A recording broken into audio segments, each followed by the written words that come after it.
Hello, welcome back to BlenderSushi Live Noding.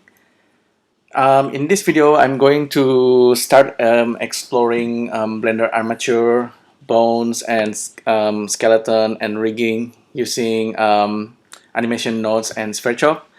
Currently, I'm doing study on Blender rigging, so it's a slow process. I look at many videos online, and I also read one of Blender books that talks about Blender rigging. So it's not particularly easy because rigging is a whole like a big area to explore as well. But in this video, I'm just gonna show you like probably the basics that we have at the moment.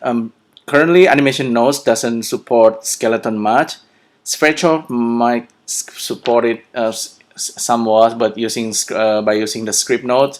Actually, the same thing with Animation Nodes. If we are using script node, we probably can have better control on bones and other stuff. But it's basically we don't have like special nodes that's specifically for Blender Bones or Armature.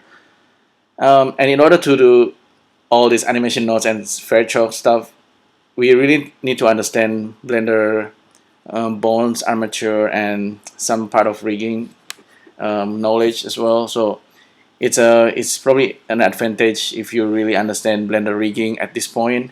But currently, I still need to transfer all my knowledge from Maya to Blender in terms of rigging. So let's just explore this bone stuff. So let's create an armature. Okay, a single bone in Blender. Okay, a single bone in Blender. I found out that a single bone is an object, and inside an object we can switch into edit mode or pose mode. Pose mode is for animators. It's a very convenient way. It's like if the animator want to start animating, they go to pose mode and they do all the posing and the animation keyframing in the pose mode. And Blender has all kind of way to kind of store the pose and to store the actions, all the tools, a lot of interesting inside it. Edit mode is like if you are working using a mesh and you're working on the vertices, edges, and polygon face. Blender Bones or Armature also can be edited in that way. And we of course have the object mode, which is just the top. And what we want to do today is we're gonna try to pose the bone using animation nodes. So normally that's not a common thing to do. Maybe some animator do that using drivers as part of the rigging. But yeah, let's try. Let's just give it a try. Let's go to edit mode. So currently we have this bone, the original bone. Normally you want to have more than one bones, obviously. Blender Bones has also have a special property. It's called head and tail. But when you're animating, you still use animate like kind of like in a joints kind of rotation and positioning and scaling. What I mean by that is you have a bone, you have this maybe that's the head. Let me check. That's the head and that's the tail, or one or another. But if you are doing the posing, you go to the pose mode and then you animate it from there. You can animate the position, rotations, which is by default the Quaternion. Be careful, it's Quaternion by default, but you can also change it to axis angle or XYZ Euler. There is also the normal scaling. Let me check. So that's X, that's Y. The Y is actually the one that's kind of extending or like squash and stretch. So that's how you animate in, like, if the animators want to animate, they animate in the pose mode and they modify this attribute. It's not the one in edit mode, okay? So for that reason, we need to pay attention to the pose mode.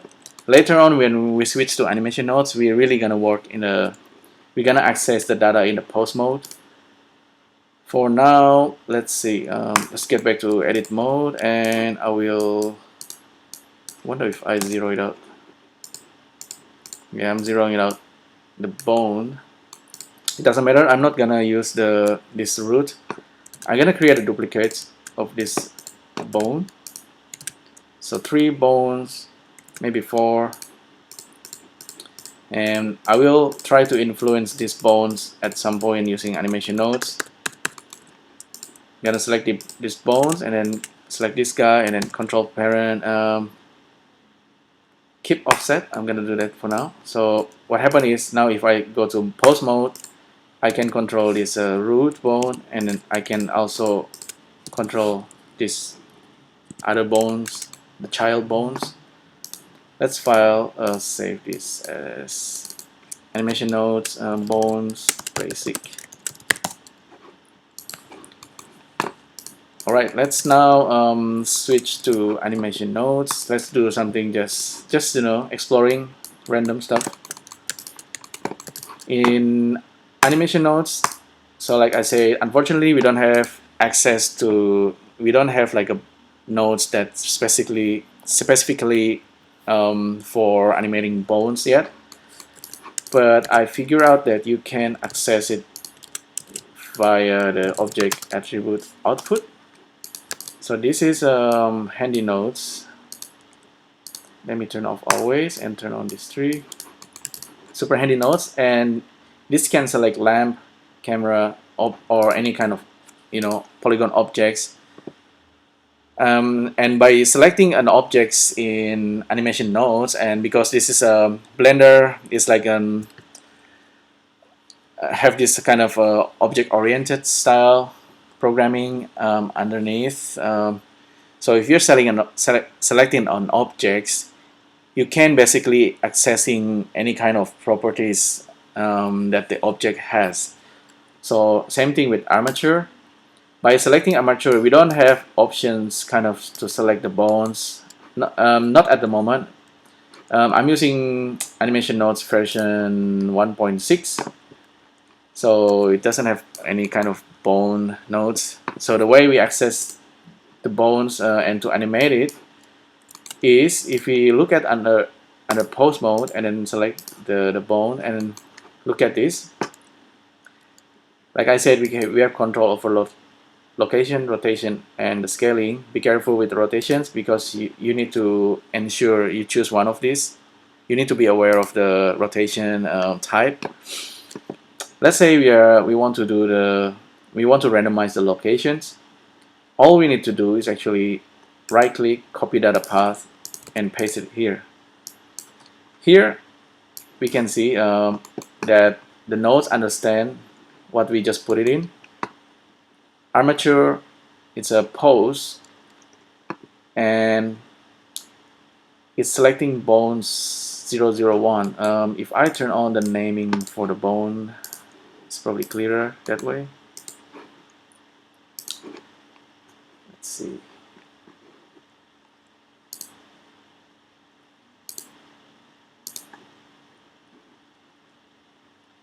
I believe there's a way to display the name of the bone.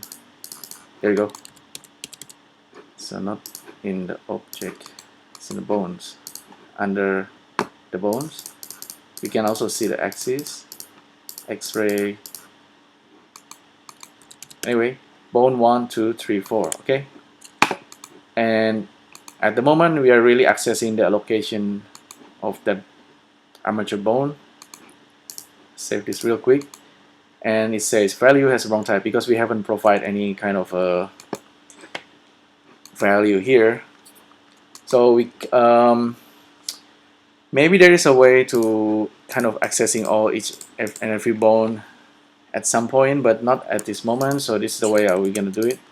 If we provide a value like a vector, input vector, vector or combined vector.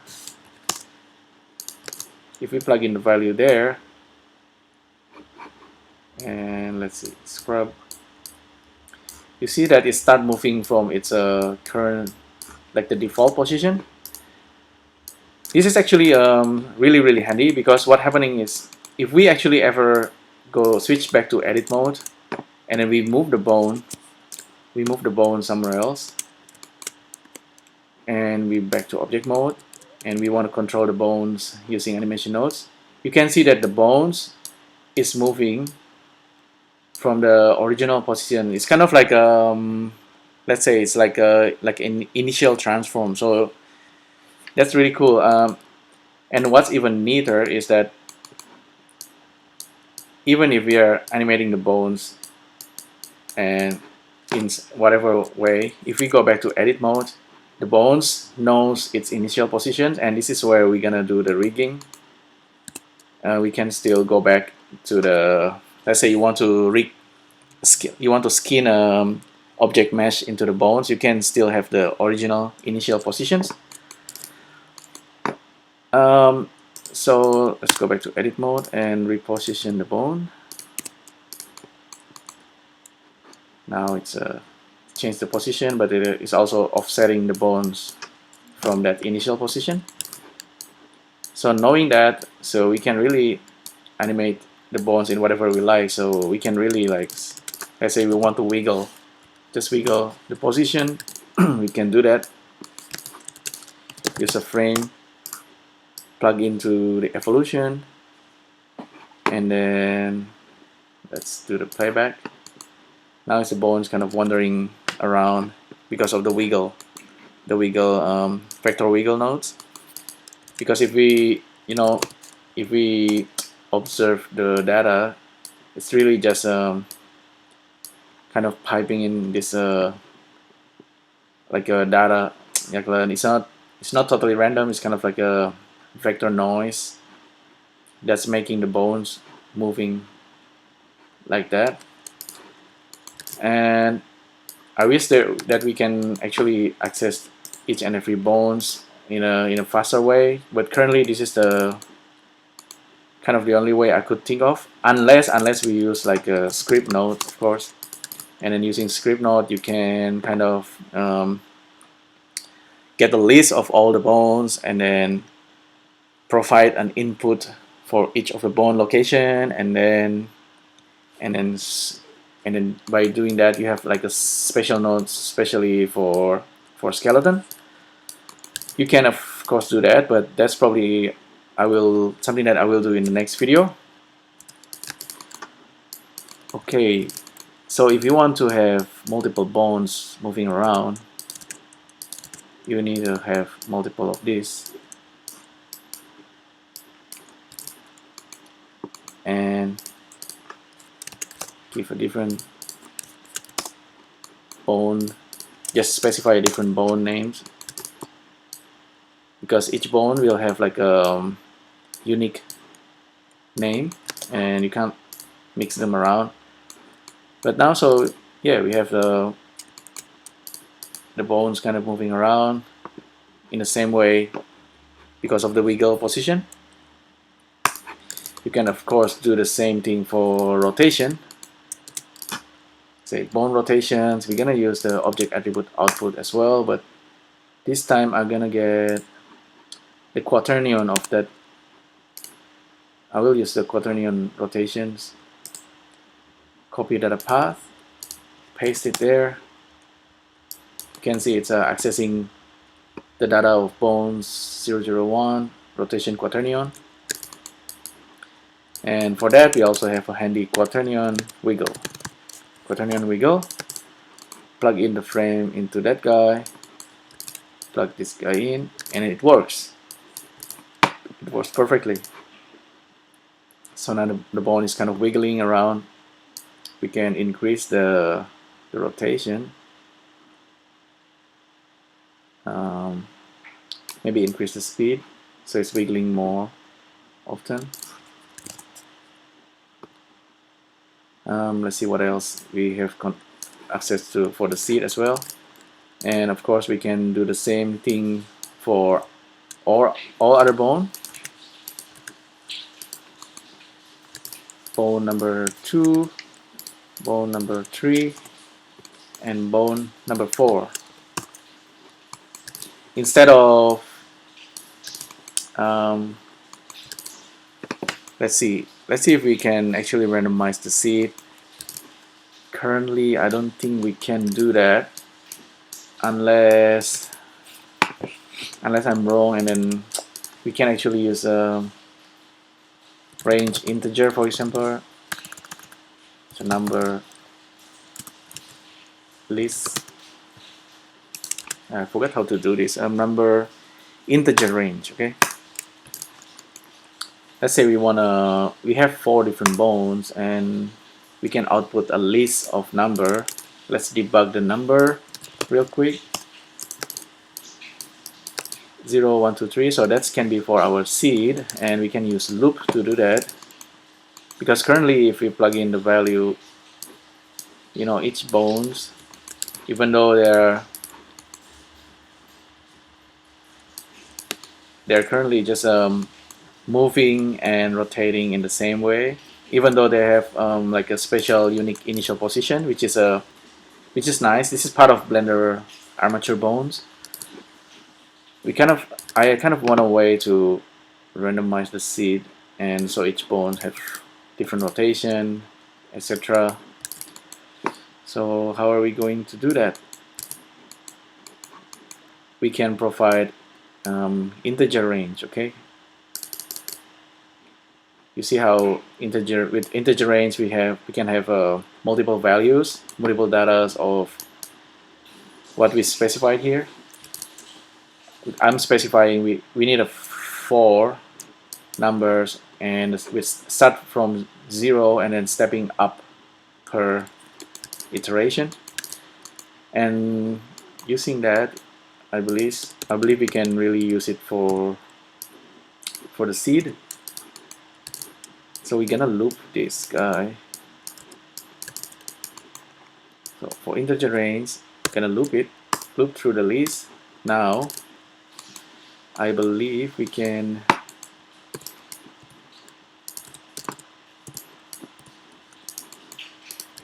plug this integer index into either the integer or the index. Actually, in this case, I will use the integer number. I just plug it to the seed, and they are still moving kind of the same because the data being piped in is the same data, unless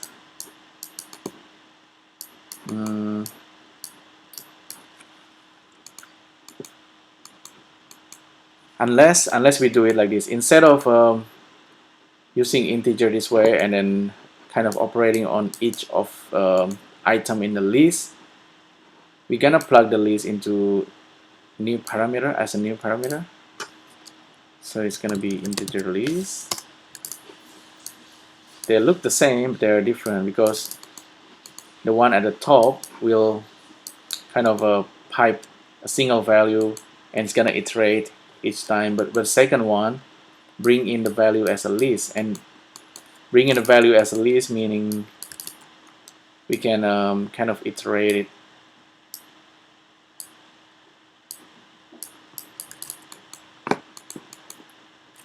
So kind of cut that, gonna get rid of that, and looks like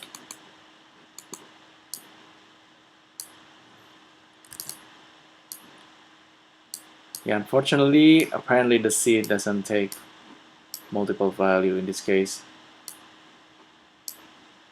So Quaternion Wiggle doesn't take it. Maybe the other guy can. Vector Wiggle. Integer list. No.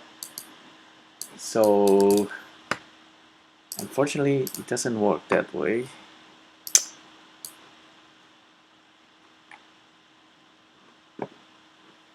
Yeah, I think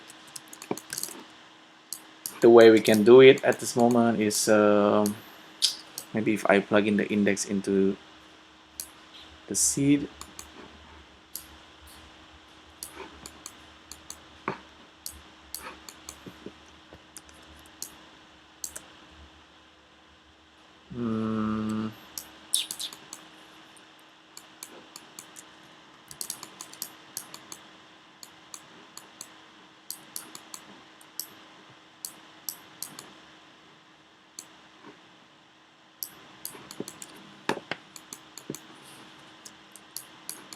Yeah, let me have a thing on that thing for now, but I will gonna show you another thing. I'll have a thing on that problem. Another thing we can do, if we are using Sverchok, and then let's say we are using a line, and we output a line procedurally, this is all procedural, and we want to have 4 or maybe 5 bone, maybe 4 bone for now. See, I'm generating this line. Instead of baking, I will use bmesh mk2 viewer, so we're gonna output like a real edge object, which is this guy. Blender actually have a way to turn this into a bone, turning edges into a bone. I wish that's something that's can be done procedurally as well, but I think there's a complexity there not allowing you to do that. But if you use skin modifier, you know it's gonna turn the edge into mesh. And if we actually click on the armature, create armature, it will generate this armature object, which is also I think it's skinning the skin as well. So yeah, it's skinning the skin, so we can animate that way. But as you can see, now we have these armature objects. We can display the name of the bones. Bone 00, bone 001, and bone 2. So it's 3 bones generated by, it's somewhere that's originally Sverchok line objects. Now if we switch to animation nodes and create a new nodes tree, maybe we can do something with these bones. The same thing, we're gonna use the object transform output. Actually, it's not object attribute output, and I can source the bone. This is armature 001. And if we go to pose mode and select that guy and get the quaternion data, quaternion properties for 00. This is for bone 001. Let's see if we give a rotation, wiggle quaternion, and a frame, plug in the frame into the evolution, increase the speed to 20, plug the quaternion into the value,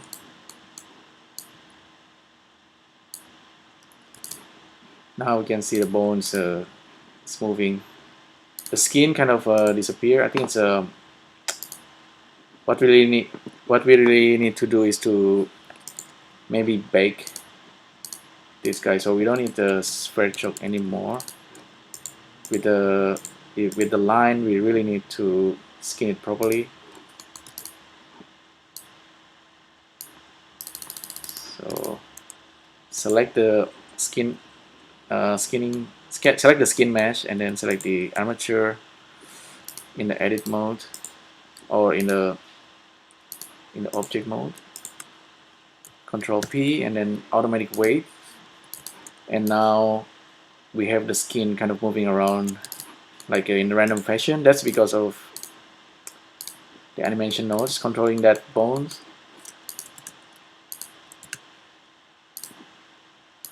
If we actually have a bones that's kind of parented on top of each other, just like this, just like a tail, a single rotation is actually alright.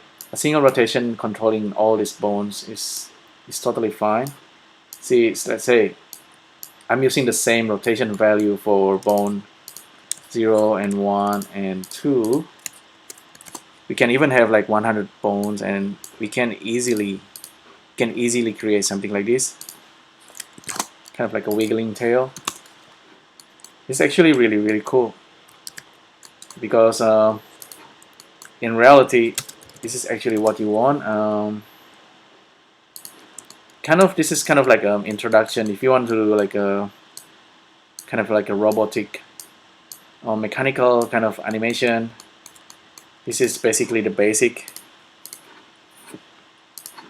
You're gonna be controlling a lot of bones, and you're gonna want to control the bones procedurally, like mechanically, mechanically.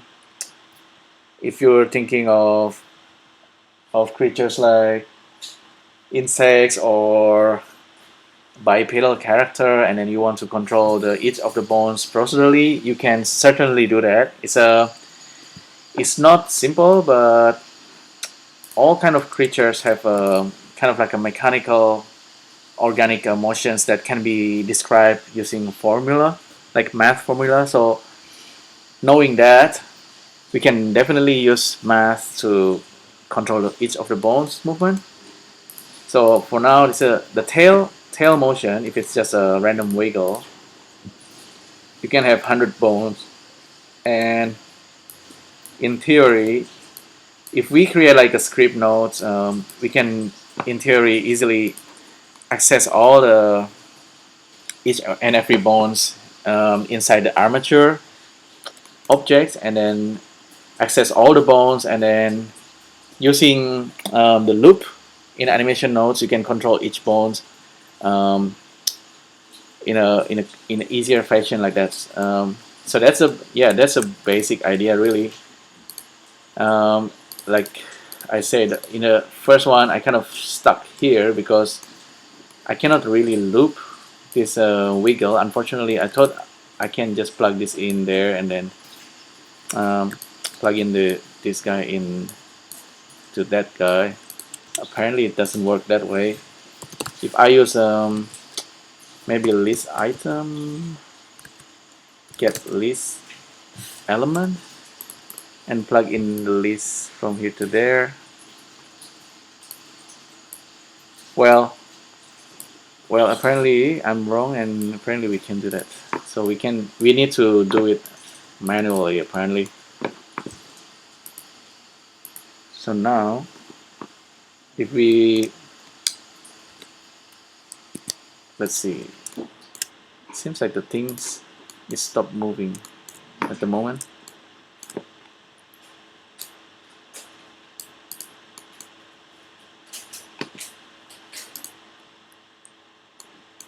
See, I wonder why. Let me try also with this position, plug in there.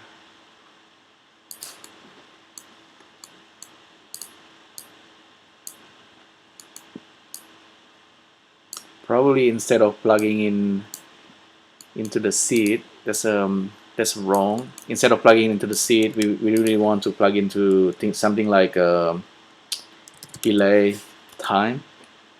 So time, plug it in, and delay time, we can use that and then cut that.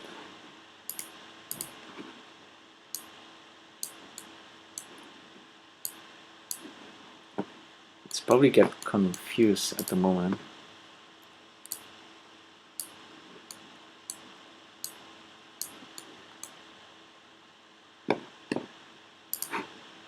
It's refusing to update. Let me use always. No, it's not doing anything.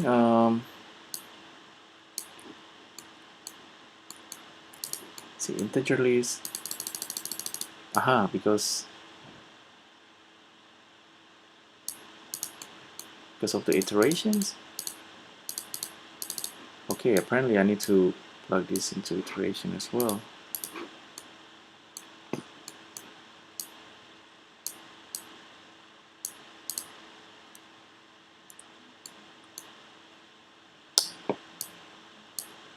Four times. Okay, apparently okay, of course it's a loop, and if you don't have the iterator, if you don't have any iterator plugin, like I supposed to plug this into the iterator as well. If you don't have that attribute, and it's not gonna loop actually. That's a silly of me. Now it should be working.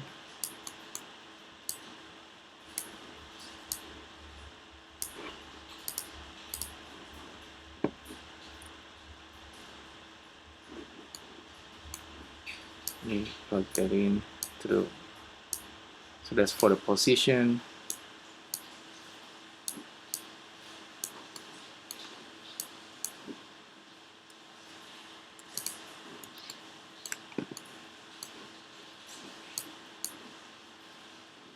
we might still only have the same value coming in. Let me check. So evolution seed. Now I have to randomize the seed.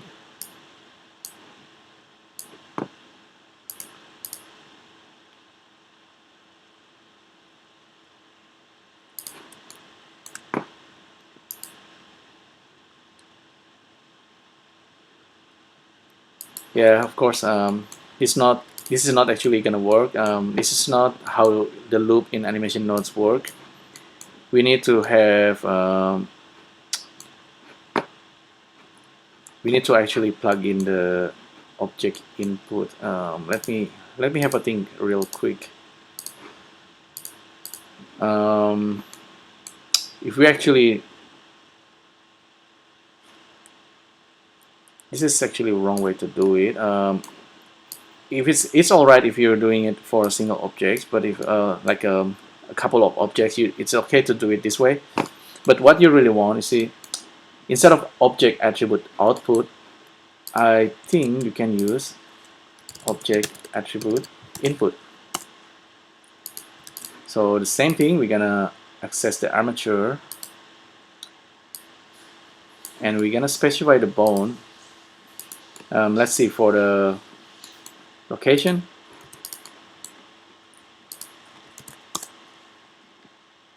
we're gonna have this a vector value coming out. This is the original vector.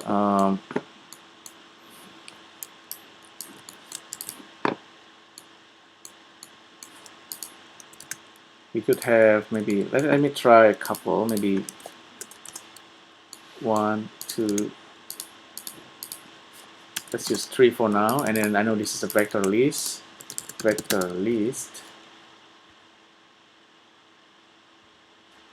a vector list and plug this in there.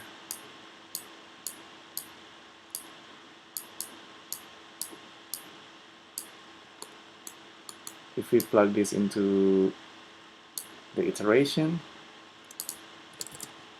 vector list,